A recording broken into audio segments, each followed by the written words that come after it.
Hello，大家好，我係周公葉威。咁呢條片就要回應下大家。呢集問題其實係我太太喺我哋過去百幾兩百條片裏邊咧去精選出嚟嘅。第一條問題就係點解名叫周公葉威嘅？如果係曾經聽過我電台節目或睇過我電視節目咧，你知道其實我真名叫周仲威。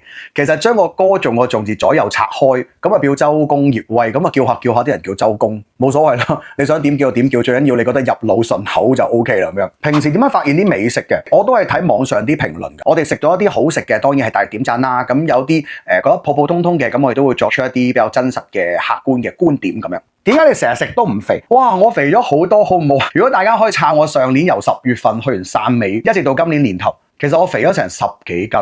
咁我最近呢3個月咧，仲輕斷食，咁就瘦翻10幾斤。咁但係最近呢1個月咧，又開始一啲瓶頸期。我要努力，我晚上唔可以食宵夜，下頜線，我要出翻條下頜線出嚟俾大家睇。除咗好食之外，仲有冇其他對於美食嘅評價？啲人喺度話啲博主成日講好食好食，好鬼好食，好似冇其他形容詞。覺得呢個係老生常談嘅問題啦。10幾年前其實都未有抖音平台，未有探店呢樣嘢，其實我哋就已經為電視台去拍攝一啲捐窿捐罅去揾嘢食嘅電視節目。電台或電視嘅老師傅咧都咁教曉我哋。除咗好食之外，你有啲咩形容詞咧？擺盤啦，佢嘅顏色啦，佢嘅味道啦，佢嘅層次啦，甚至每個食物嘅製造，點解要呢個汁扣嗰樣嘢？個緣由喺邊度？即係你要講得出咯。我覺得如果識得烹飪，對於美食博主一個必修課咯。因為如果你連食材都唔識去分，即係你要分得清楚，知道呢個部位嘅特質特點，點樣去整，先可以將佢美味係最大化。我覺得你會懂得呢方面嘅一啲嘅知識，我覺得先至係一個，即係呢門科，我覺得係一個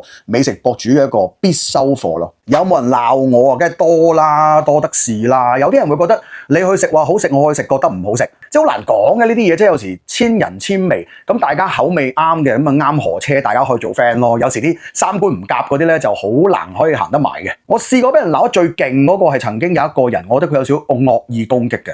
佢話網絡乞衣，咁我又會咁認為啦。如果你覺得我哋係網絡乞衣嘅話，點解你咁無聊，每日喺度睇緊啲網絡乞衣咧？